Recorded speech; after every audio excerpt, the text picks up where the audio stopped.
Before moving on, I'm going to remove all records from the users table.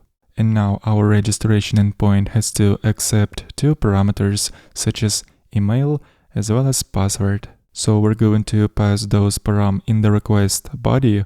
I'm going to use JSON formatting here and specify two parameters, email and password. And then in order to access those params from within our endpoint handler, we're gonna call readBody function, passing event object in here. And I'm going to destructure the result of this function and extract email and password. Then I'm gonna pass those two params further into this database call. But before that, let me extract hashed password into its own constant. So I'm gonna create hashed password constant in here and call hashPassword function to receive hashed version of this password. And then let's use this hashed password in here. Now let's get back to the API client and call this endpoint once again. The new user has to be inserted in the database with those params that have been specified in the body of the request. As you can see, it worked. But the moment I'm going to try to insert the user with the same email address, I'm going to receive the following error. We have to prevent those cases, so let's get back to the editor and we're going to write the check that if the user with specified email address already exists in the database, we will have to throw an error with the error message saying that the user with specified email address is already registered. So let me extract dbClient into the constant. I'm going to call useTheResult function to receive database client, and down here let's write the following. We're going to select data from the users table. We're also going to apply where close to this database query and check if specified email address already exists in the users table, like so. Let's import EQ function that we are using in here from the Drizzle ORM package. And eventually we're gonna have to call get method to execute this query. And down here I'm going to check if we have received existing user from the database, meaning that the user with the same email address already exists. We're gonna throw an error by using createError function with the following options. The status code of this error will be 409 and the message will say email already registered. Let's make sure that this message will be thrown when we're gonna call this endpoint once again. And there we go. We got this error message in the response body.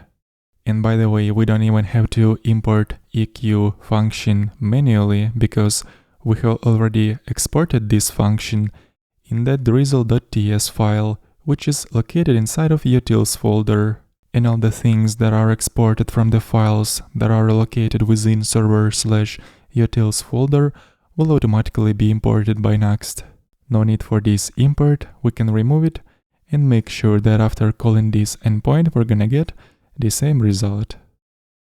So everything works as expected, but if I'm going to use different email address and call this endpoint, I'm expecting to have new user registered.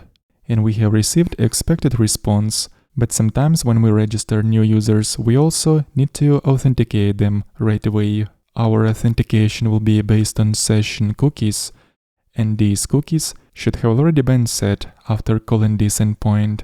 But for now, as you can see, there are no cookies set. And that is what we are about to implement right now. After saving the user in a database, we're gonna receive it into the new user constant, and right before returning this user to the client, we are also going to call setUserSession function, which is provided to us by the Nuxt auth-utils package. As the first argument, we are passing the event object, and as the second argument, we have to pass the data that we are about to encode into this session cookie.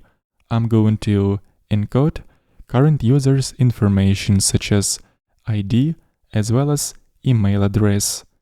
Let's also include the date of the registration of the current user under the logged in add property, like this. And just because this operation of inserting new user into the database is asynchronous, we have to wait until it's finished by using await keyword. So now that we have fixed all the issues in this file, I'm going to switch over to the database and clear out users table before inserting new user. And this time, if we're gonna call registration endpoint, besides returning user in the response body, if we'll open up cookies tab, we're going to see that new cookie with the name Nuxt session has been set, which has encoded current user's information. In Insomnia API client, we can also see all the cookies that have been set by different servers in the Manage Cookies dialog window.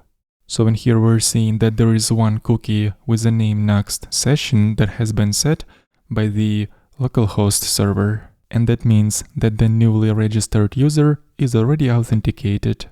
Let's continue working on the registration flow in the next lesson.